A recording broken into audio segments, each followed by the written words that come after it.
E siamo qui a Rimini con il presidente della sezione di Vittorio Veneto, Francesco Introvigne. Allora, Introvigne, come sta andando questa adunata?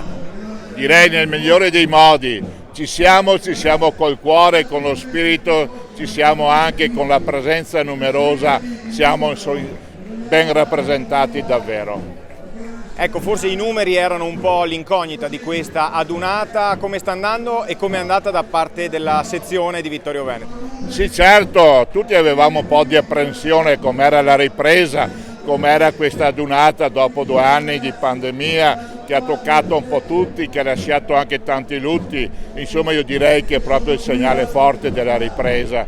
C'è non solo l'alpinità intera, ma c'è il mondo, c'è la cittadinanza che ci ospita volentieri, c'è stata anche il carattere dell'internazionalità con la Repubblica di San Marino. La sezione siamo al meglio, direi, delle forze possibili, 400-500 alpini, reparto Salmerie, i 3 cori ANA che sono con noi, cioè il Mesulano, il Coglilana, il coro ANA, e quindi ecco, direi che qui c'è tutta Vittorio Veneto. Lei questa mattina ha già sfilato con chi? Sì, sono appena arrivato, tra l'altro in un percorso lungo. Io ho avuto l'onore di affiancare con il presidente nazionale la ricostituita Associazione Nazionale dei Cavalieri di Vittorio Veneto e appunto ho fatto scorta assieme al presidente nazionale Collet al gonfalone della presidenza nazionale. È stato un onore e un piacere, siamo stati applauditi e quindi abbiamo anche l'orgoglio di Vittorio Veneto di tornare di nuovo a custodire e a tramandare la memoria dei nostri nonni. Alpini significano valori profondi in un momento storico anche molto difficile.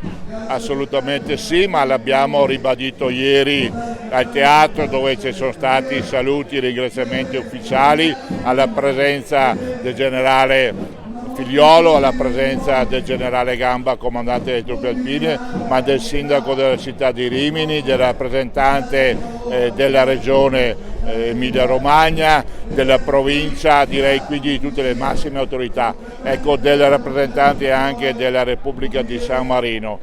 La solidarietà è stata messa in evidenza sotto tutti i profili, tramite i quali appunto si manifesta la nostra disponibilità, la nostra voglia di andare incontro ai bisogni della popolazione e a tramandare anche i nostri valori, rispettati, onorati e che noi proponiamo per le generazioni future. Non a caso stamattina dietro a noi sono sfilati anche i ragazzi che hanno partecipato ai campi scuola ANA dell'anno scorso. Ecco, un saluto quindi in conclusione a chi ci sta seguendo da Vittorio Veneto. Un caloroso saluto da Rimini a tutta la nostra cittadinanza, a tutti i nostri cari alpini che non possono essere tra noi. Noi siamo qui a far festa e a rappresentare anche loro. Viva gli alpini, viva città di Vittorio Veneto, viva l'Italia!